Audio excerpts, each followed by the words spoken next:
When I lay my head at night, I see back then, and I regret and neglected. But when you dissociate, you lose lessons and blessings. Learn from mistakes. And if you look around, then you see you're not alone. Cause she might get you, and she might let you, and we might get to tell the world this is her story. This is her story. Episode of hashtag her story with Clavia. Tonight, we are going to be joined, or today, whatever time of day you're watching this recording, we are just so happy that we have the pleasure of meeting and speaking with Charity. Met her through my cousin, actually referred her, and I haven't heard her entire story. So I have a couple of bullet points, but nothing too crazy. But we are going to welcome her to the stage without any further ado. Put your hands together or put your hands together. Welcome Charity to the stage. Thank you so much, Charity, for joining me this evening. How are you? Amazing. Thank you for having me. It's such a pleasure to meet you. You have such a great energy. How are you Aw, today? I'm doing good. Tired, but I am Oh, just excited today to drained even, me. yeah, to be here with you. So I'm going to give you the stage. Tell the people who you are, share a little about yourself, and then I'll come back on and we're going to do some Q&A and have a little fun. Okay, awesome. So I told myself I was going to work on this elevator pitch, so bear with me. But Take your my time. name is Charity. My name is Charity King. I think I guess I'm kind of multifaceted. So I've been dibbling and dabbling in quite a few different things, trying to really find my purpose here on earth. I'm a realtor. I was in the Army for 9 years. I'm currently working with State Farm, hence how I met her cousin. We kind of amazing women. They're just so amazing. I've tried acting. I've really been just trying to see what is right for me. I have quite a story, so that's kind of why I'm here is to kind of get my story out there. I do eventually later down the road want to start a show for myself as well, and just kind of be in the with like-minded people and to just really help the world heal is really where my mind is at the time. I know that that's a part of my mission here on earth, and we so desperately need it. And I feel like the reason I've been through so much, I'm 33 years old. I've been through quite a few different things, as we all have, but I feel like a lot of mine was front loaded so that I'm able to connect with people and have empathy and be able to help them out of everything they've been in. So, Right. yeah, was Wow. married, divorced, got a daughter, Okay. beautiful daughter.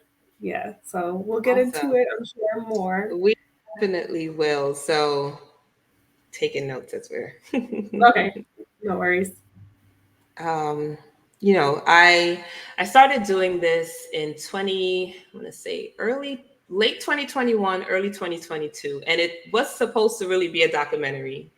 Really, just I had this vision of women, just sharing our untold stories that, and I say it all the time, we feel like it's ordinary. Oh, yeah, it's just something I've been through. That's it. But Mhm. then one person might hear that story and it might change their world. You That's said it. you were front loaded with these things. You're only 33, but to Mhm. understand, I just told somebody yesterday, we go through things and sometimes, why me? Why am I Mhm. going through this? But it's really not for us. It's to really help someone else. You talk about basically It saving the is. world, helping those that just feel like they're alone. But when we speak up and share our truth, and our experiences, we definitely can reach just one. For me, it's just reach one, That's and all. that's Yeah. all we need. Yeah. So let's talk about you'll learn more about me. And sometimes I share a little and sometimes I share a lot. And even starting this, I said in 2021, but in 2020 during the pandemic, I was interviewing other people. You mentioned acting, and I'm glad you mentioned that. We're going to talk about that. I also work with Okay. a production company in Georgia, Mhm. and always casting. So we'll talk about that off scene. I said off scene, offset. And Yeah. this young lady, I interviewed her for a newsletter the production company was doing. And she's out in Florida, didn't know her from anywhere. Come to find out, she was also an author, talk show host, all these different things. And she wanted to interview me. And I'm like, interview me. And that was my Right. first time. She then ended up talking about relationships. I Hmm. was married for 7 years, divorced in 2017. So I was still kind of, I would say, fresh out of it, a Hmm. couple of years single again. And there were people that didn't know my story. They didn't know that I was divorced. They probably thought I was just Hmm. married and not maybe talking about it, or I was embarrassed and just different things, just didn't No share one that wants to part fail. of my Yeah. story. Right. And that was my first time really talking about it. And that was like a burden lifted. I was like, oh my gosh, that kind of felt Instantly. good. Yeah. Yes. And I didn't know what to expect because I just didn't know, number one, that she would have went that route of relationship. Because we were talking business, but then that happened. And then someone else that I knew, she wanted to interview me and same thing. And I'm like, oh my gosh, I think I should maybe share my story more because this feels Hmm. good. And then someone reached out to me and said, I've been married for 20 plus years. Not to say I encouraged her to get a divorce, but she Right. understood certain things. Like some of us as women, we stay in something that we're unhappy with, we're not satisfied with, or we do it for the children's sake. But if we're not Hmm. happy, then we can't be the best version of ourselves for our children and for ourselves and for our marriage. So I want you to share a little on that experience. We'll start off with, I don't know what came first, whether it was military or marriage. So let us Okay. know like how all of that fell into place and why you are Okay. not married anymore. Okay, definitely. So I guess I just a little background on my upbringing. Like I have a lot of abandonment issues. I wasn't did I lose her?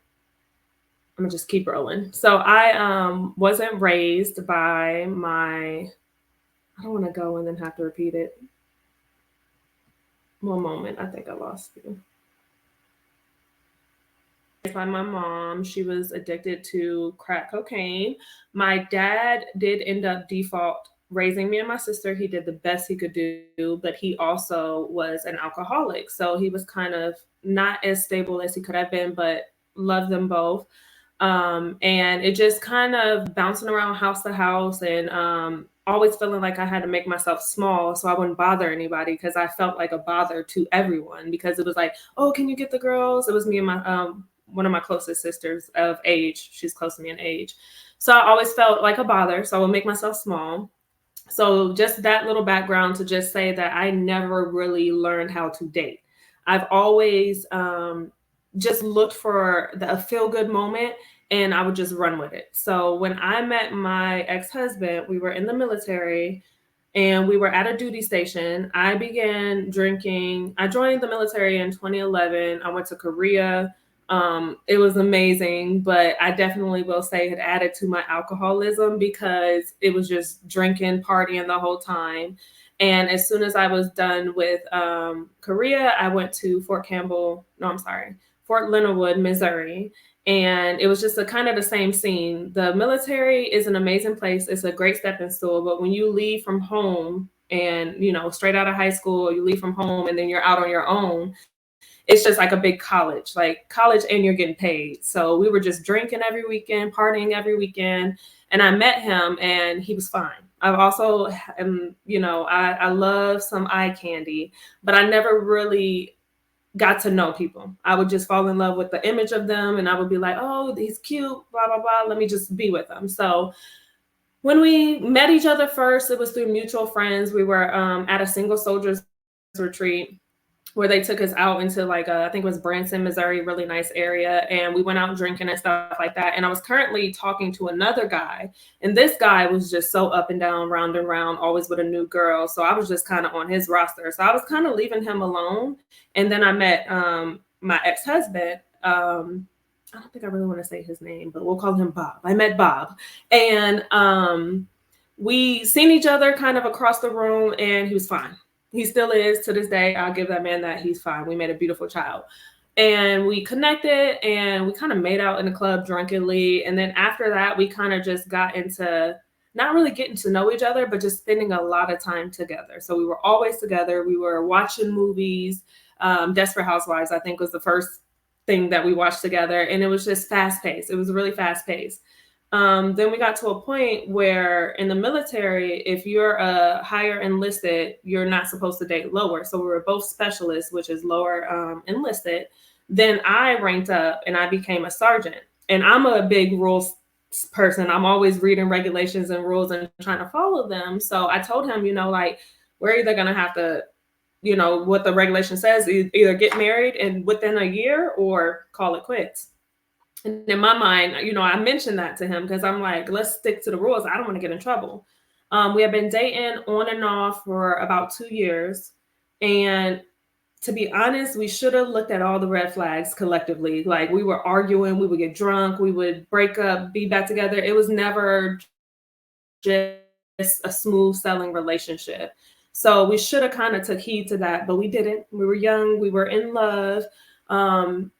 In lust, I think more than love it was. And basically, we ended up deciding we're going to get married. I also got orders to leave to go to Fort Bragg, North Carolina. So I was leaving within, I think it was like 6 months. So I'm super busybody. So I'm sitting here trying to plan our ceremony because we didn't really want to do a big wedding. But I was like, I want to remember this. I want pictures. I want a white dress.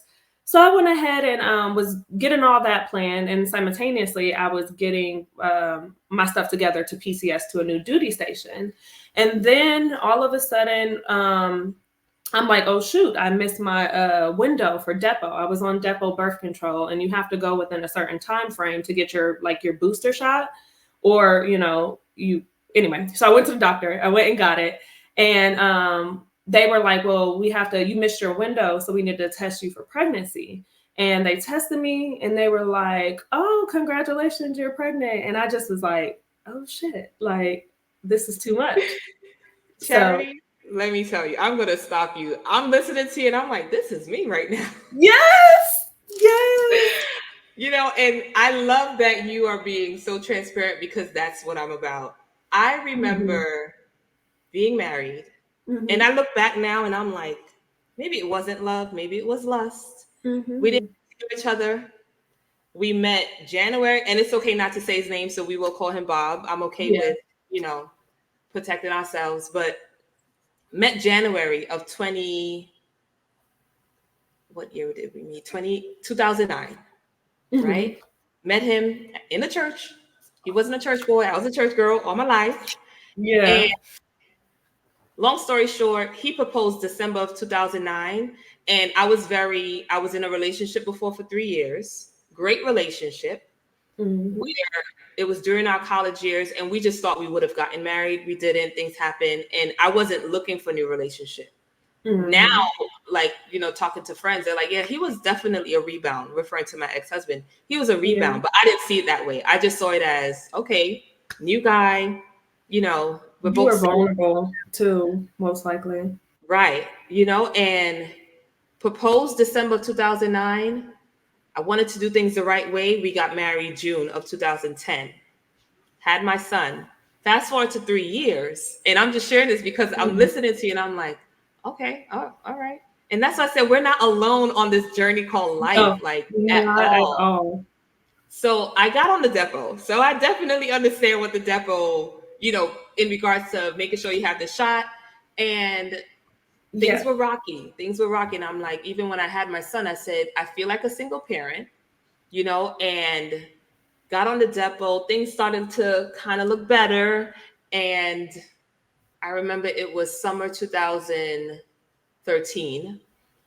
Went on a cruise, and I decided to get off the depot because I'm like, okay, things are looking good now. We could probably try for a second.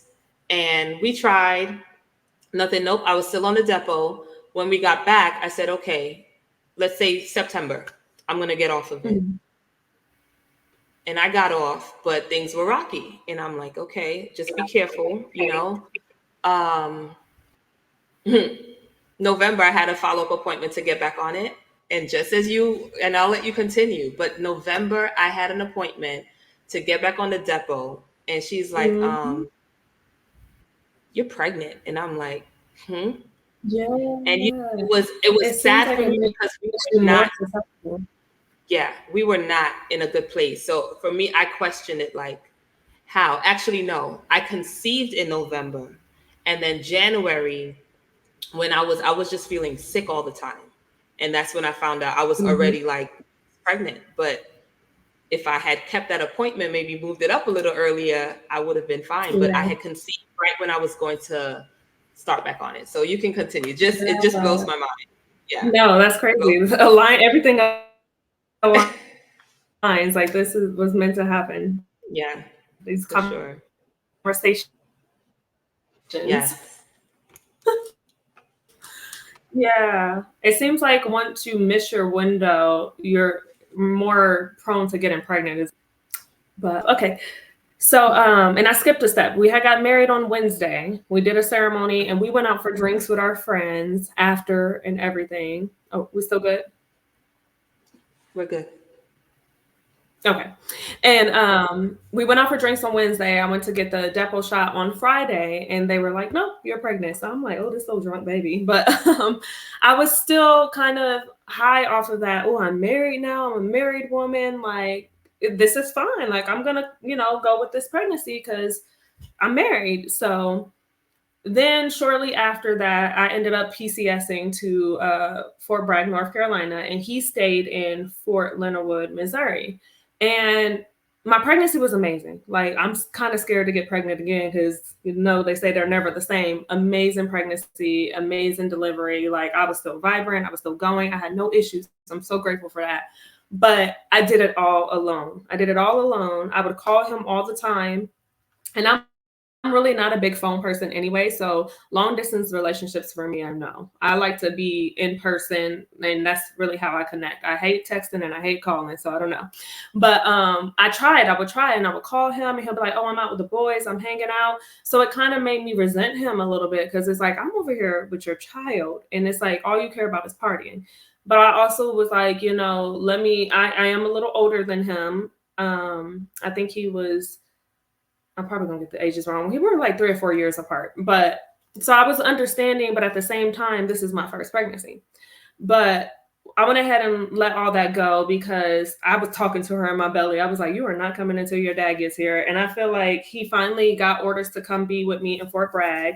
We went to go do maternity pictures at the beach in Myrtle Beach. And literally, I lost like my plug that weekend. And then she came like a few days later. Like, she literally waited for her dad to get there. So I felt it was all aligned. I was like, "This is perfect. This is amazing." So, we kind of just, continue with life. I was building a home. I'm such a Susie homemaker, but I also, on top of that, I was working in the military as well. He's a great dad. I will never take that from him. I think he loves her tremendously and he's there for her now as much as he can be. But as far as a husband, I think we just did not get to know each other. I felt like I have a big energy and I felt like he was attracted to that. But then when we got married, I felt like he wanted to dim my light because he didn't want nobody else to get that, if that makes a bit of sense. But it was a lot. It was just like, It makes sense because I yeah, understand. I draining. definitely understand. It's like, and again, I just had this conversation yesterday where, I totally understand that not getting to know someone. And for me, it's like when we first got married, we were living with his mom, stepdad, siblings. So Mhm. when we finally went out on our own, I felt like I was with a stranger because he worked nights. I was, home in the day. So it was this opposite schedule. And then he changed his schedule, which I'm like, you didn't have to do that. Yeah. We could have kept it like, but I learned him and I didn't like him. I'm like, you mentioned looks in the beginning. Sometimes we Mhm. go after that, but I'm Yeah. like, you have become so unattractive for me. And I was very Yes. blunt with things, and Yeah. being very independent, I think that was intimidating for him, Mhm. So I totally understand where it's Yeah. like, okay, have a strong woman, but no one else can have her. So I'm going to dim her light. Or, Yes. for him, I think it also was, okay, I was never introduced with my name. My name wasn't known when we went into a room. It was my wife, Yeah, as if like this trophy, that's right. but it wasn't, we weren't aligned. I love that word that you're using. We weren't aligned at Mhm. all. So I had to come back on for sure. Yeah, no, that's exactly how I felt. Yeah, and I think it was just I didn't take the time to really get to know who he was as a person. I didn't really ask questions about his relationship with his mother. That's why those uncomfortable conversations, as much comfortable, uncomfortable, like you need to talk about everything. Like, why do you wear the drawers you wear? Like, I need to know everything because it was so many steps I missed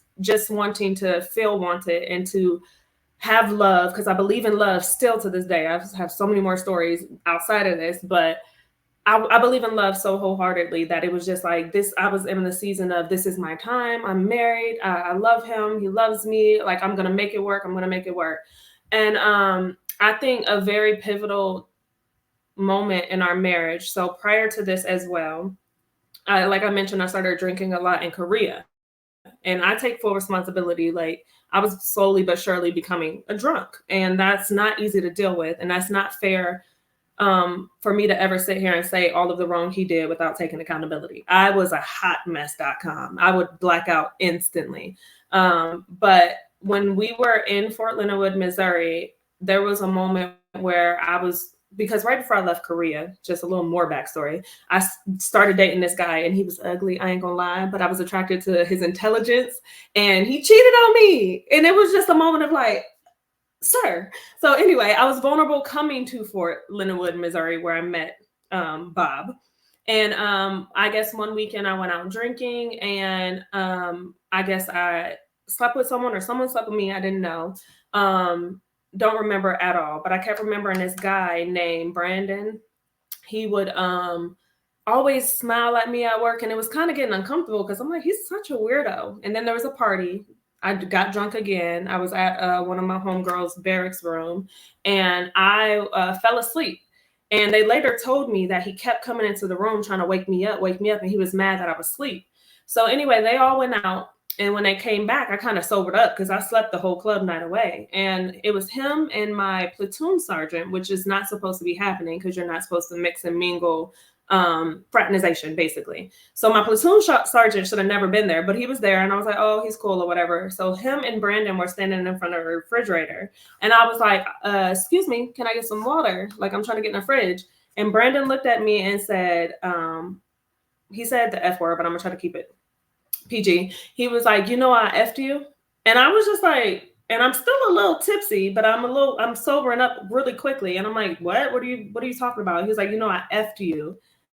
And I just like got hysterical. I started crying. I was like, no, like it was all coming full circle. Like, this is why you've been looking at me that way every day at work. I was just like, what are you talking about? And he was married. So now I'm feeling convicted.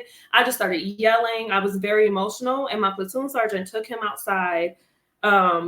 They went down into his car and talked for a little bit. And I was just getting my stuff. I told the girls, like, I'm leaving. I'm going home. And the barracks were set up like really nice apartments actually. So I lived like right around the corner. So I was just gonna walk home and just leave everybody that night.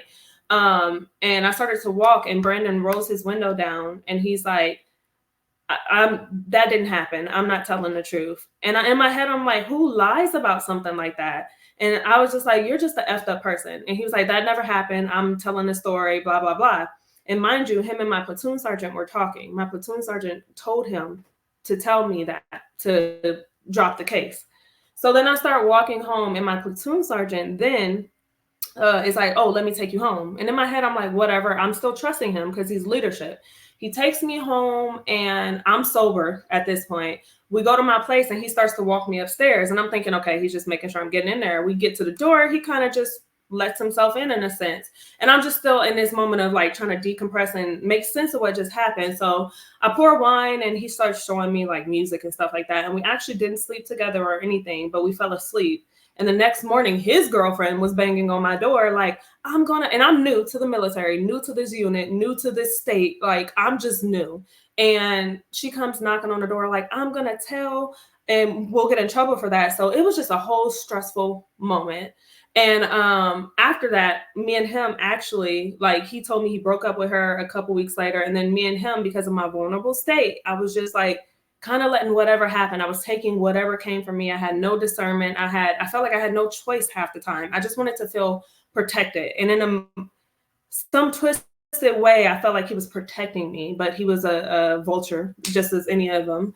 And so that's a whole nother story. But fast forward. So we all kind of ran in the same groups. Brandon, my ex-husband Bob, and then a couple other guys. And a pivotal moment in our marriage was we went to one of their close friends' wedding, and Brandon had moved to North Carolina too, and we didn't know anybody there. So he was like, we can just put him on something called our family care plan, where if me and him deployed, Brandon would take care of our daughter. And me trying to be a good wife and just still not really registering whatever happened to me with that person, I was just like, cool. If we ever deploy, I was going to change my mind, of course, and send her with my sister or something. But it was just paperwork. But he would come over every now and again.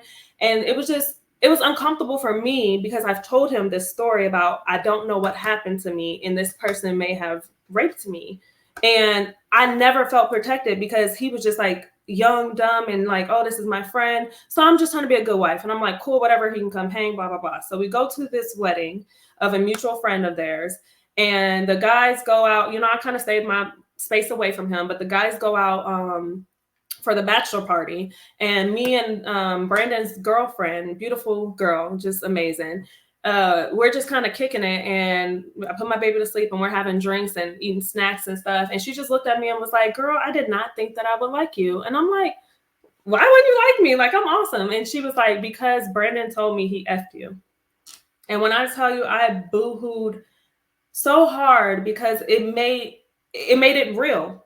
Like, that really happened to me. I don't remember it. And I was still convicted because I feel like when I drink, I do get a little promiscuous. So I was blaming myself, but then I was like, why would he lie about it? Like, so many feelings came back rushing to me. And I ended up 100% blaming Bob, my ex-husband, because where was your protection from me, your wife? I should have never been around him. You should have believed me. You should have trusted me. Like, it was a whole argument the whole drive home, and I still forgave. I never forgot, but I forgave, and we moved on. Never really any other conversation about it, anything. Just like, let's just keep this marriage going.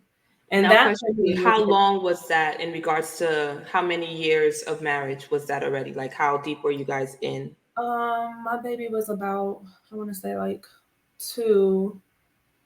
So I want to say we were about 4 years into the relationship, maybe 2 years into the marriage, because we got married. Yeah, my math is correct. Yeah. Okay. So, Okay. yeah. So yeah, definitely. I definitely agree in regards to where was his protection, Mm-hmm. making sure that you're good. So even that, it comes with being mature. And we sometimes are with these men, although you are older, Mm-hmm. a man should want to protect his wife By all or, means. his life partner or Mm-hmm. whatever you want to call it. So definitely I feel that. So, Yeah. tell me in regards to how did that, I guess, things after one after the next just continue to happen? Yeah. And then also on top of it, I am a traditional woman, I guess to say, but I've also always had to take care of myself. So I have Hmm. a problem with asking. Right. And I feel like majority of the men, not all, but if you don't ask, they won't do. And if you Yes. don't allow them to. So I was also already paying all the bills, doing all Right. majority of the house work. He was coming home playing his game. I was taking care of the baby. I bought literally everything. So Right. it was like, that was the first, like those first few years. I'm like, what is marriage? Like, I feel like a single woman still. Like, I don't understand. Single parent, everything. And then after that big blowout, there were quite a few things that happened. I really need to sit down one of these days because I also feel like some of my trauma and things, my mind's way of protecting me is to admit things. So a lot of stories are Right. choppy. Mhm. But it came to a point where I just got to begging him to just do better, be here, like verbalizing, like, this is what I Yeah. need from you. Yeah. And it just carried on, him only caring about himself. He was very materialistic, so that's all he would care about. He would play his game. Excuse me. And then at one point he told me that he resented me because I was older and I went to Korea. So he felt like I got to live life and have a party life. So he started going out with his soldiers and hanging out in the barracks. I even pulled up at the barracks one day and just sat there to see what he was doing. Ended up fighting a girl because she just was being disrespectful and came to my face, and I told her, get out my face. Like it was a lot of just things that just should not have happened. And I started drinking more and more and more because that was my coping way. That's what I've learned from my family. Like they never displayed any healthy ways to cope with what we went through. And I actually learned this from Bianca, because I used to say my alcoholism and my addictive personality was hereditary. And she said, nothing's really hereditary, because it made sense. It skipped my sister. She's not an alcoholic, but I was. So it's those habits that I learned that created that alcoholism. And then there came a point where I actually it was towards the end of the marriage, maybe on year, I say 5. I was tired of begging and asking. Like I had asked for divorce somewhere in that. He promised a full 180. And I ended up cheating. And it was actually with the girl I was experimenting. And he found out, because I'm not a liar, honestly. I don't hide my phone. And I'm very transparent. So I just, one day he was following my location and started reading my messages, like everything. And he found out I came clean. Then, we moved to another duty station thinking that it would make things better, but we moved to one of the toughest military stations, Fort Campbell, Kentucky, where all they care about is like training. And it just made things worse on top of what we were going through. And at some point, I actually started drinking so much, and I didn't want to die, but I didn't want to wake up.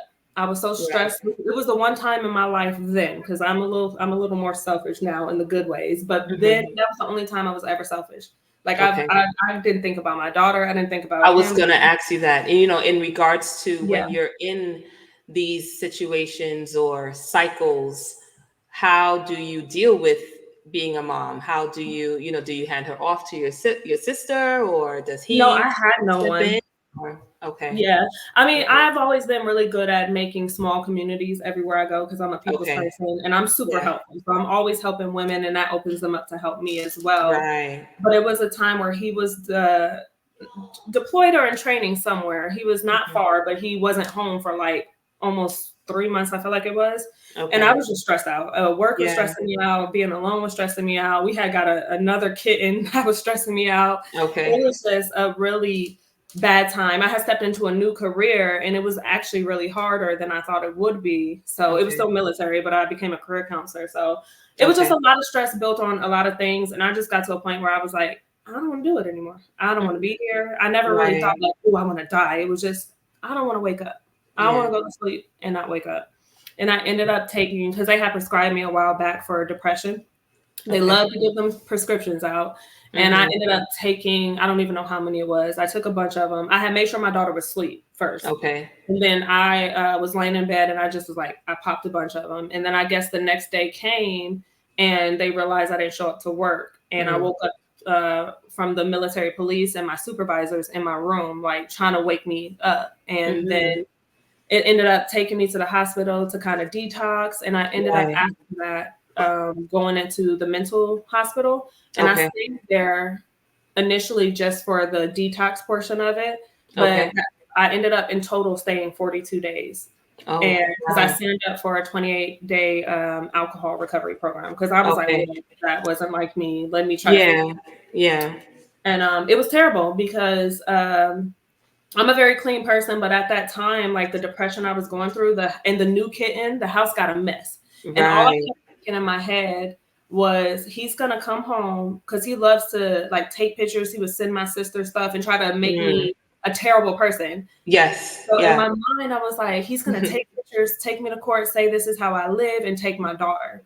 So I had asked my stepmom, like, hey, could you go down and just clean it up before he gets home, and get my baby too? Because she ended up being able to go with a neighbor that we were pretty close with. So she was taking care of. He actually called and threatened her that if she came to that house, he would call the police on her, which the house that I paid the the rent for. So it's like, Right. it was, and I had paid for her to get her tires fixed to come, like just shelling out money to just make things right. He, I had no contact with him at that time. They made us go under no contact, and I had no wishes to talk to him. But we had a mutual friend who would bring Symphony, because that's all I wanted was to see my daughter on the times that I could. And when she came, she was like, he's out here telling people you have men coming to visit you. Like, and I said, in a mental hospital? Like, look at me. Like, like just making up so many stories, and it was just terrible. He wrote me so many letters. I didn't really read them. I wasn't open to hearing anything from him. And then when I finally got out, inevitably we ended up back at the house together. He had cleaned the house up, and he had bought me a bicycle. And it's crazy because a couple years prior to that, I was like, oh, I want to buy a bike. And he said, you're never going to ride it. Why would you buy it? And I was just like, I guess you're right. So I get out the hospital. There's this beautiful blue bike, which I still have, and I'm about to move and get rid of it because I've been getting rid of everything from my marriage. Like, that's a whole nother story. I was like, I don't know what energy this stuff has, but it can go. We'll do part 2 on that. Yeah. But, and it had a note on there that said, I never wanted to dim your light. And that was one of the sweetest gestures he ever did. Right. It was too late. Yeah. It was too late. Yeah. And then there was a couple more instances. We tried, so I asked for a divorce in total 3 times. The first time I asked, he promised to change, and he changed for a little bit, went right back to his ways. The second time, in my mind, I was like, let me stay. Like, I have a daughter with this man. I want to have a full home. I need to try for her. And then the third time, I left for myself. I was like, I'm done. I'm choosing me. And I've been divorced now at almost 3 years that we've been divorced. So a lot of other little stories in there. Girl, you got to write a book. I don't know if you're thinking about it, but I also publish books. So yeah, I definitely would love to. I was like, I don't know which way to go first, the podcast show, because I don't know how many people read, but there's a lot of things that need to be put out. I mean, even with your podcast, you could even think about just doing it as an audiobook, because people listen on the go, and as much as people sit and read, there's people that really enjoy just listening. And I think even sharing your story verbally is a beautiful thing. I published a book in December, and I had a friend of mine, she's an actress, she does voiceover, and I asked her to do it because I just love her voice. I'm like, I could have done it. It would have been more personable, but that is definitely something you should consider. Yeah, let me know too. I want to check yours out as well. Thank you. So question for you, how did you get into real estate? So that was kind of, so when I got a divorce. I also simultaneously got out the military. I was studying for HR, and I was working at Target, and it made me realize I don't want to deal with HR and adults. So then I tried the acting for a little bit. I worked at 2 bars. And I just kind of was like, what do I need to do? What do I need to do? And then I went to a Black Millionaires conference here in Atlanta. And I paid, it was a free conference, but I paid the $100 for VIP. And when I tell you, I was in the front stage just locked in. And I heard all these different ways of how to become a millionaire. Yeah. And it was the one that piqued my interest the most was real estate. And I had also been studying, like watching a lot of different YouTubes about millionaires. And it always says that majority of the time have 2 things: a routine that they swear by, and a lot of them invest in real estate. So, and I had already taken the test, and I failed it by 8 points, but as a veteran, I get 10 points. And I was sitting on it because I was like, I'm not taking that test again. And I had sent it off to get the points added. And that's a quick 2-week turnaround. It took 4 months for them to add my 10 points. Really? I sent so many emails. A lot of people got fired after that because I think they were working from home and they weren't doing what they're supposed to. Right. But went to the conference, and I met a guy who he approached me at the conference and was like, you haven't really been networking. And I was like, because I'm here to learn today. Like, I can network later. He ended up becoming a mentor, and he told me, go ahead and activate your license. So my mind was to get into real estate, to use the money I make on sales, and then take all of that and clean up my financial situation and start investing in real estate. God said no. He said that's not what you're supposed to be doing. But it's a very fruitful field to go in. It's strange times because of the mortgage rates. And then now, there was that lawsuit with NAR about now the buyers have to pay the realtor as well. So Yeah. a lot of things going with it. I still have my license, but I kind of Okay. put that down. How long Because does the license, like, do you have to renew it eventually, or how does that work with real estate? you pay like I pay monthly. Like I'm listed with Keller Williams, so I pay like a monthly. Oh, excuse me, this train. Should I? This No, you're blue light. good. You're good. Okay. Yes, I pay monthly to keep it active and listed with Keller Williams. But Okay. I went. I feel like the route I took. I joined a team, and that team didn't really help me out a lot. Like it just kind of Okay. dampened my mood about real estate. But you Yeah. do pay like a yearly fee to keep your License MLS active. active, yeah, and things of that Okay. nature. Okay.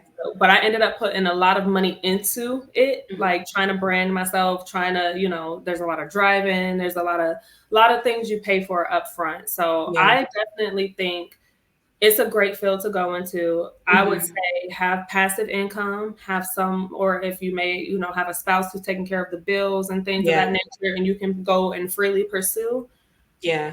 then it would be a good one to go into. But me just being a single woman on a That's, fixed income, I was yeah. blessed to have the VA income, but I live in Atlanta and I was in Buckhead at the time. So Okay. yeah, Okay.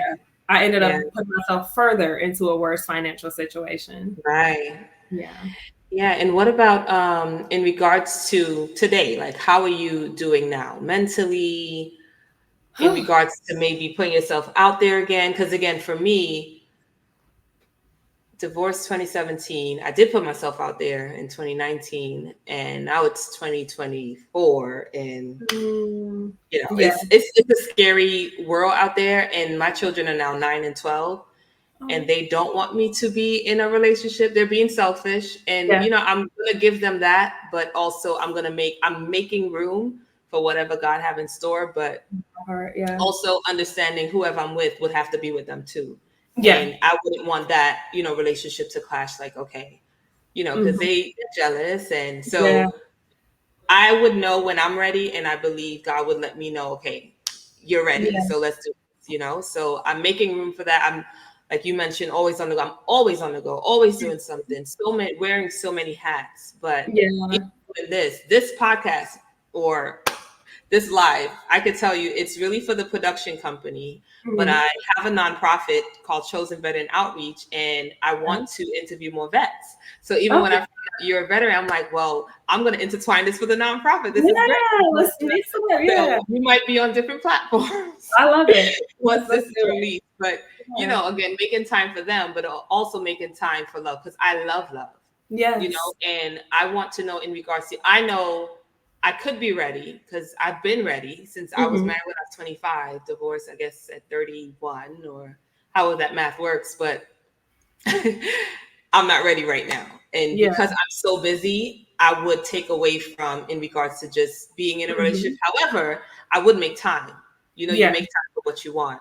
Oh, So how are 100%. you in regards to, Excuse me. having the experience of being married, Hmm. understanding you didn't get to know this person, understanding the steps that we should take, the red flags that we ignore? Because I definitely, for myself, ignored so many flags. I mean, even flags like they were waving where, okay, he doesn't have a relationship with his mom. Now, today, Yeah. he does, but he didn't then. And that was a big thing for me. Hmm. It was just a Yeah. lot that I It ignored. is. Yeah. I don't regret it because I have my two angels now. But Hmm. we sometimes say the vows, what God has joined together, let not man put asunder. I don't think God put us together. Yeah. Honestly, I think it was No, us. We decided to do this. because he And gave us free will, exactly, unfortunately. So exactly. Unfortunately. yeah, unfortunately, And because we I made was the messing it up. choices. So it's like, I don't know if that was the best choice, but he Mhm. has a plan, because now I He have do. these two gems. So, we're going to wrap up soon, but tell me about in regards to your journey now. How's in regards to, do you go out for wine? Are you able to cope when you get stressed? PTSD from the military, things that you Oh, experience that in regards oh to, you yeah, mentioned Brandon, how did you heal from that? And how could we encourage women? Because this is not the end of us connecting, but even for when you have yeah. your podcast, we want to be able to even like we said, heal the world one woman at a time, or even men, because men Yeah, don't express themselves. They have podcasts now, no, thankfully, but they don't yeah, share as we do no, openly, So tell us a yeah. little, and what would you encourage women? My room So is getting I, dark, so oh excuse the yeah, light. yeah. So I definitely, I'm experiencing a major shift, and Mm, in the terms of dating, like within the 3 years that I've been divorced, which are more stories for another time, I've been, and I'm super transparent and never ashamed of anything. I have caught in my first STD, chlamydia, from someone I trusted. And like I right. went back to someone from my past thinking it was a good, leave them in the past. Half the time they have Their not exit, yeah, changed. for a reason. Yeah. Another one from my past publicly humiliated me. I'm from a small town. He ended up calling me broke on social media, just embarrassed me. Mhm. I got beat up by a guy that I barely knew. He was actually a celebrity's friend. I met Trey Songz, and it was one of his friends. And Okay. I was being, the girls that I work with at the bar were kind of teaching me. They were like, "You're so pretty. You should be able to get the money from the guy." So I did Mm, that. I told one guy at one point, like, "Hey, I just want to be, sleeping buddies. Like, let's just sleep right. together." He was coming off a divorce. I was too.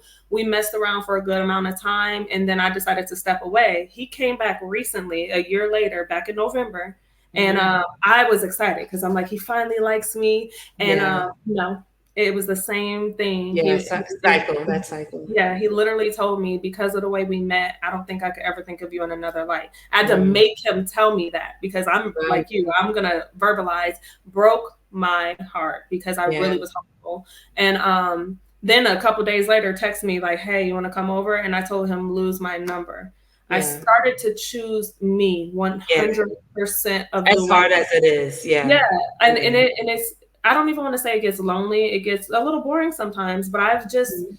throughout everything that I've been through financially, that I've been through on the dating scene, I recently stopped smoking marijuana because I traded one vice for another. So I stopped the Okay. alcohol. I'll never touch another alcohol. If I ever go back to anything, it probably will be marijuana, to be honest, because I don't Okay. want to go back down that. But I've Yeah. even put that down lately because I feel like it's kind of like, I never tried shrooms, but I heard about, like, and I'm not saying or advocating for any drugs, but I heard that it's Mhm. like, if you take a shroom when you're happy, you'll be happy. And if you Mm. take it when you're down, you're down. That's how marijuana was for me. Interesting. And it would Okay. put me I've never, into, so good to yeah, know. it would put me into such a, I would be in the bed all day. I wouldn't be productive. Like, Okay. a lot of people say it's not a drug. It has the same effects as a drug. Yeah. So Yeah. I recently even put that down, and I have never been happier. Like, Right. I choose happiness every day that I wake up. I'm like, Beautiful. I switch my perspective. Like, I Mhm. don't, I'm human. I don't wake up every day motivated. I lean on my Right. discipline 100% of the way, because Mhm. you're not always going to be motivated. So I tell myself, Yeah. if I don't do what I need to today, I won't get to where I'm trying to go. Of course. Um, and I just kind of, like I said, I got, the alcohol's gone, the marijuana is gone. When I tell you, I have experienced a major shift financially. I invested on myself to get my credit fixed, and I just got approved for a nice car loan. I got my first Sweet. credit card. It's $25,000 Congratulations. limit, and a beautiful man has walked into my life, Beautiful. and it's so different for me because, like I said, my abandonment and my attachment issues typically, and then just me being in tune with my sexuality, to be honest, I typically would sleep with a man within the first few meets if I like him. And in my head, I was like, "Oh, I like him. So I do what I Yeah. want." But I started reading more books. I read this book called Why Men Love Bitches. But it's a Okay. very eye-opening book to not have a mother who yeah, it's a crazy title, but I didn't have my Yeah. mom raising me. So I never got Right. taught how to be a lady and how to carry myself, and how Yes. to, I used to say I don't want to play games with these men, but in reality, men love the competition of it. They love to Mhm. know that you're a woman that can't nobody access, and that they have to, you teach them how to treat you. And Yeah. I don't know what it is, but That's I've yeah. completely changed, and everything has changed for me. And I've I met love an that for you. amazing guy, and I'm very So thankful. there's hope for Yeah. me, huh? And he's, There's hope eventually. yes, I feel so, like, we went on our first date last weekend, and I've never felt so safe with a man. Like, brain Beautiful. gone. Like, I was just, Yeah. it was amazing. and he was so respectful. He paid for everything, not saying that's everything, because there's a whole narrative going on with that, but I I didn't know. have to worry about a thing. And he texts me like 3 times a day, like, did you eat? Are you happy? Can I do Checking anything? in. Like, amazing. And Yeah. I'm just like, for me, this is all for me. But it's because even when I was going through everything I was going through, I stayed faithful. I thank God Yeah. every day. Those Yeah. lessons hurt me to the core, but I was Yeah. like, I trust you. And I gave up my control. I'm a big control freak. And I was Okay. like, your will, I'm going to do it. Every Yeah. day I'm going to get up and I'm I going to love keep moving. that. I'm going to keep Oh, you need to going. read my book, Charity. My Yes. book is it's a book of affirmations from A to Z. Yes. And in that book, I shared stories of just different women, things that they gone through. Some are Hmm. made up, but then some is like actual stories. The names of the people that I used was people, women that I knew from elementary school, middle school, Hmm. Yeah. and I reference a scripture at the end of each affirmation. And I really think that's going to help you because even when you say you choose to wake up happy, Hmm. and sometimes we go through these different situations, but if we affirm, like, I am worthy, I am Hmm. enough, and I'm still Yes. learning, and sometimes I get emotional over it because I Yeah. speak it, I believe it, but then I'm like, is it really going to happen? So, Yeah. you give me hope, and Yeah. I'm expecting great things. And, Yeah. And it's again, you went coming. through those things, it's coming. And, Yeah. again, I tell God I'm ready, but am I really ready? Yesterday, I wrote in my journal, Yeah. I'm like, I love India Ari, and the other day I was singing her song "I'm Ready for Love," and then I stopped singing because I'm like, okay, God's gonna hear me singing that, but I don't think I'm ready. But Yeah. again, I will And know when the time it is it's so right. It's in our powerful. head. It's in our head. Yeah, I had to teach myself that every time I have one negative thought, I combat it now in my head. I never Yeah, speak it for sure because there's power yeah. in It words. starts I in our never write mind. it, but Yeah, as soon as I think it, it's like a game. Someone said it's like sorting laundry. Like yeah. you put one dark with the lights, and you mess Right. up the whole load. So Yeah. Oh yeah, my but goodness. you have beautiful things coming. You have an amazing spirit. So it's Thank only due you. time, and I feel like just like I said, I completely shifted to focusing on me, being a better woman, making Right. better decisions. I do give Yeah. myself grace because unfortunately we're human, Yes, but yes. Yeah, giving you ourselves know, grace. And yeah, you're encouraging me, so I'm receiving it because sometimes yes, I'm the one encouraging. So it's always good to be yeah, encouraged. And sometimes I'm in the mirror encouraging myself. This morning I was like, damn, it mhm, feels good to be me. yeah, yeah, And I love that there's a song that like that. And it's just encouraging to be encouraged. yes. And to the woman out here, hearing Charity's story, this is not the end, it's the beginning of getting to know who Charity is and how she's overcome throughout the years. So I'll let you tell the audience one last encouragement and then I'll close us off. Oh man, I think I'm just gonna leave it with focus on yourself. When things are going crazy around you. And I actually heard this from someone else, and I wish I can give them credit, but it was kind of like a scrolling moment. It When you're having a hard moment and you're faced with your problems, write it down and put it into two categories: what I can control and what I cannot.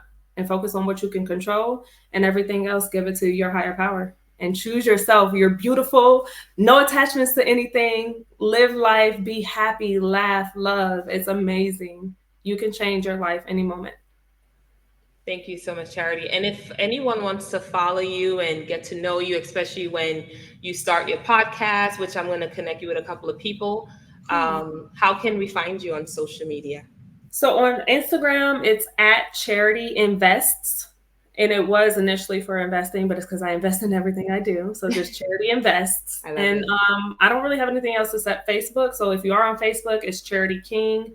If you can't add me, send me a message and I'll add you as a friend. Awesome. Awesome. Thank Awesome. you so Charity, thank much. you so much for just spending time with me this hour. And I'm wishing you all the best. We'll definitely stay in touch. And guys, Yes. we are going to eventually do a live studio Oh, interview, yeah. and I'll have a couple of women on the couch. I just see this couch Yeah. happening, a green Oh, couch, yeah. prosperity. Just see Yeah. it happening. So Yeah. we would be in touch again. Thank you so Thank much you for your and for sharing time. your story. And Yeah. I'm glad that you're in a good place.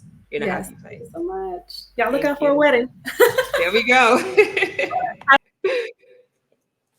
Well, this was a beautiful episode. I'm sorry, my room is getting dark, so now you see like I look very cocoa. My melanin is kind of glowing. But anyway, I just want to thank Charity for joining me tonight on this. I would call it a special episode, and I'll put her Instagram page at the bottom of the video. We would post this on YouTube, on Instagram, and on Facebook. Again, this is not the end of Charity and the other women that we've interviewed over the past couple of months. I definitely want to just bring everybody together. I know some of them live other places throughout the US, but I want to do a whole hashtag her story event. So stay tuned for that. And for women, I want you to continue, including myself, be bold, be brave, be beautiful. You are enough. And I also post a link to my book so you can purchase my book of affirmations from A to Z. Thank you so much. Happy spring. I believe we are officially in the season of spring. But again, I want to thank you for just spending some time with us as we continue on our journey with hashtag her story, women sharing their untold stories. And we are doing a special feature with veterans. So if you are a veteran, woman veteran, female veteran out there that want to share your story, I know sometimes it's hard to share our experiences in the military, but if you're willing to do so, I am a very cool person. So it's a cool space, safe space where you can share your story. So again, I'll have the contact information below, hashtags, and again, thank you. Have a beautiful Wednesday evening. It is Wednesday, but again, whatever time of day you're watching this, have a beautiful day. Be bold, be brave, be beautiful. Bye-bye.